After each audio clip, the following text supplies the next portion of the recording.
বন্ধুরা, কি অবস্থা তোমাদের? তো আজকে আমি তোমাদেরকে দেখাবো ডিএলএস আইডি কিভাবে এক মোবাইল থেকে আরেক মোবাইলে ট্রান্সফার করবে। তো চলো এখন আমরা শুরু করি ভিডিওটা। এই যে আমার উপরে যে স্ক্রিনটা দেখতে পারতেছো, এটা হচ্ছে আমার আগের যে আইডিটা আছে যে মোবাইলে, এবং নিচে যেটা স্ক্রিন দেখতে পারতেছো এটা হচ্ছে নতুন মোবাইল। এটাতে আর কি আমি আইডিটা লগ ইন করবো, মানে ট্রান্সফার করবো আর কি। তো চলো আগের আইডিটা আমরা এখন ঢুকে যাই।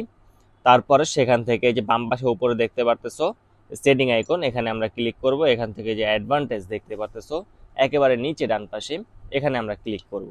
এখানে ক্লিক করার পর তারপরে এই যে দেখতে পারতেছো ম্যানেজ ডিভাইসে আমরা ক্লিক করব। ম্যানেজ ডিভাইসে ক্লিক করার পর জেনারেট কোড আমরা ক্লিক করব। এখানে যে একটা কোড দেখতে পারতেছো JH JHFDQL, কোডটা কিন্তু সবসময় চেঞ্জ হয়, সবসময় এক থাকে না, আহ, একটু পরপর চেঞ্জ হয়। তো এখন আমরা যে নতুন মোবাইলে এটা লগ ইন করবো, সেখানে আমরা সেটিংসে চলে যাব। তারপর আবারও অ্যাডভান্টেজে চলে যাব। সেখান থেকে যে লিঙ্ক প্রোফাইলে আমরা ক্লিক করব, এবং যেই কোডটা আমরা পাইছি সেই কোডটা এখানে আমরা কপি করব বা এখানে আমরা বসাবো। আমি এখানে বসাইতেছি FDQL।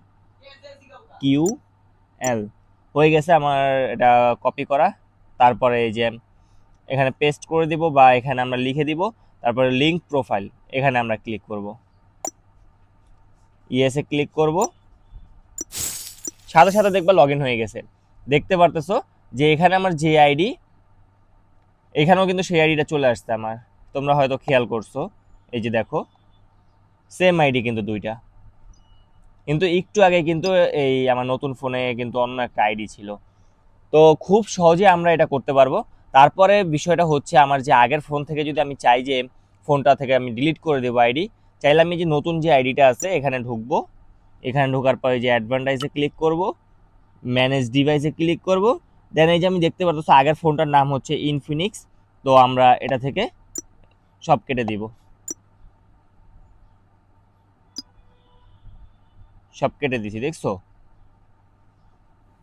এরপর যদি তোমরা এই আগের আইডি থেকে বের হয়ে যাও, তারপর নতুন করে দেখবে আবার আইডি চাইতেছে, মানে নতুন করে অ্যাকাউন্ট খুলতে বলবে। তো এইভাবে চাইলে তোমরাও এই ডিএলএস আইডিটা নতুন ফোনে ট্রান্সফার করতে পারবা বা নতুন ফোনে নিয়ে যেতে পারবা। তো আজকের ভিডিওটা তোমাদের কাছে কিরকম লাগছে একটু কমেন্ট বক্সে বলবা, এবং যদি ভিডিওটা ভালো লেগে থাকে তাহলে অবশ্যই চ্যানেলটা সাবস্ক্রাইব করে ভিডিওতে লাইক করে পাশে থাকবা। সকলকে অসংখ্য ধন্যবাদ।